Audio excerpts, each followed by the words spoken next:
చూడండి, నేను ఈ సంవత్సరము గాయత్రీదేవి అలంకారం చేశానండి. చూడండి,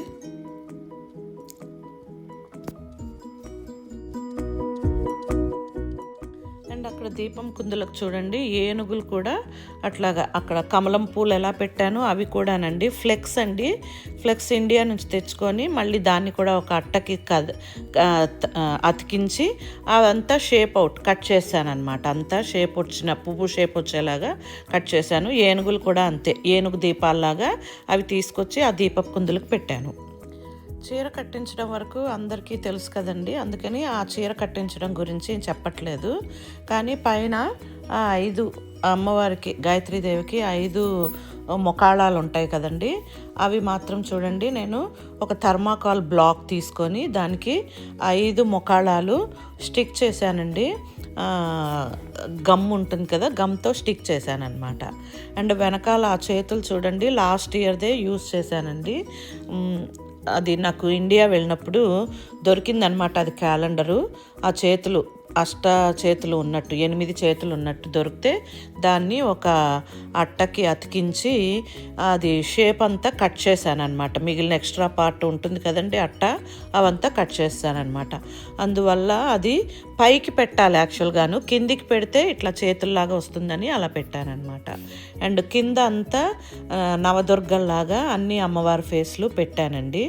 పెట్టి వాటికి తల్లో పూలు ఉన్నట్టు ఇంకా ముక్కు పుడకలు అన్నీ పెట్టానమాట. చౌకి కమ్మల్లాగా అవన్నీ అనమాట. తల్లో పూలు ఉన్నట్టు అలాగ పువ్వులు పెట్టానమాట. ఆ విధంగా అష్టలక్ష్ములు పెట్టాను. ఈసారి చాలా బాగా కుదురుకుందండి గాయత్రి మాత అలంకారము.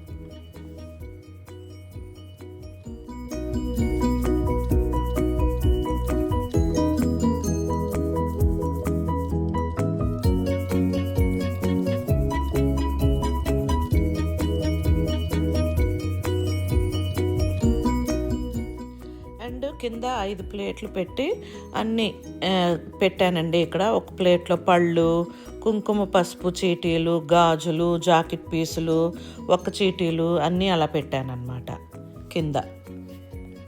చూడండి,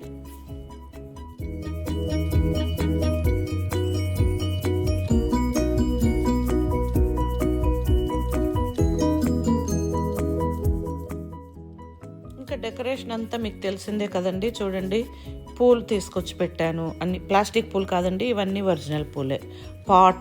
పాట్ దొరుకుతుంది స్టోర్లోని, సో కొనుక్కొచ్చి పెట్టానన్నమాట. వైట్ పూలు అండ్ ఇటువైపు ఏమో కలర్ఫుల్ పూలు పెట్టానన్నమాట. ఇంకా రెస్ట్ ఆఫ్ ది డెకరేషన్ అంతా ఇంకా మన ఇష్టం అండి. మన ఇంట్లో ఉన్న వస్తువులతోని పెట్టేసుకోవచ్చు అనమాట. అలాగే ఏవైనా పెట్టచ్చు. అమ్మవారికి నగలు కానీ అన్నీ మన ఇష్టం అనమాట. ఇంకా Thanks for watching. Please like, share, subscribe.